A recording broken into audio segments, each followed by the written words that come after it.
గతంలో ఎప్పుడూ సంభవించని వరదలు తెలంగాణ ఆంధ్రప్రదేశ్లో వచ్చాయి.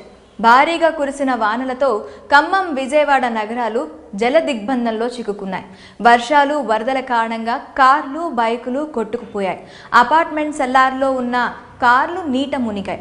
వరదల కారణంగా తమ వాహనాలు పాడవడంతో వాహనదారులు లబోదిబోమంటున్నారు. వరదల్లో కొట్టుకుపోయిన లేదా దెబ్బతిన్న కార్లకు ఇన్సూరెన్స్ వస్తుందా లేదా అనే అయోమయంలో పడిపోయారు. మరి ఇంతకీ వరదల్లో మునిగిన కార్లకు ఇన్సూరెన్స్ పొందడం ఎలా, బీమా సొమ్ము ఎంత వస్తుంది అనే విషయాలు ఈ వీడియోలో తెలుసుకుందాం.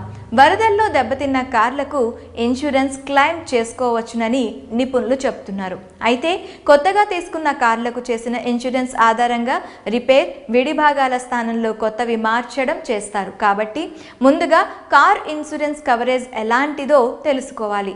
నీటిలో మునిగిన కార్లలో ముఖ్యంగా car engine, gear box damage అవుతూ ఉంటాయి.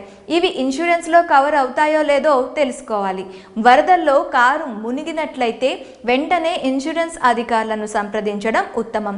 కారుకు సంబంధించిన ఫోటోలను ఇన్సూరెన్స్ ఆఫీస్కు పంపించాల్సి ఉంటుంది.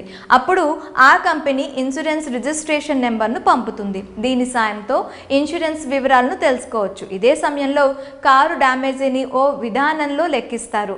వరదల్లో మునిగిన కారును ఇన్సూరెన్స్ కంపెనీ రిపేర్ షాపుకు తరలిస్తుంది.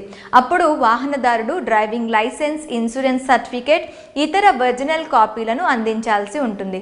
ఇక ఆ తర్వాత ఇన్సూరెన్స్ కంపెనీ సర్వేయర్ కారును పరిశీలించి ఎంత మేరకు దెబ్బతిన్నది, ఏ భాగాలు మార్చాలి, మరమ్మతులు చేయడానికి ఎంత ఖర్చు అవుతుందనేది లెక్కిస్తారు. దీనికి సంబంధించిన సమాచారాన్ని ఇన్సూరెన్స్ కంపెనీ సదరు వాహనదారుడికి జీమెయిల్ మెసేజ్ల రూపంలో చేరవేస్తుంది.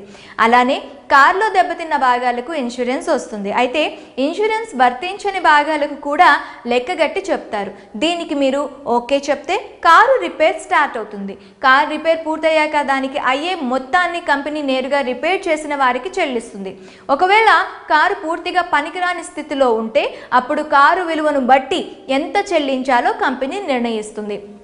దానికి సదరు వాహనదారుడు ఓకే చెప్తే డబ్బు చెల్లిస్తుంది. కార్ లోన్ కింద ఉన్నట్లయితే అప్పుడు అసలైన యజమానికి ఇన్సూరెన్స్ సొమ్ము చెల్లిస్తుంది.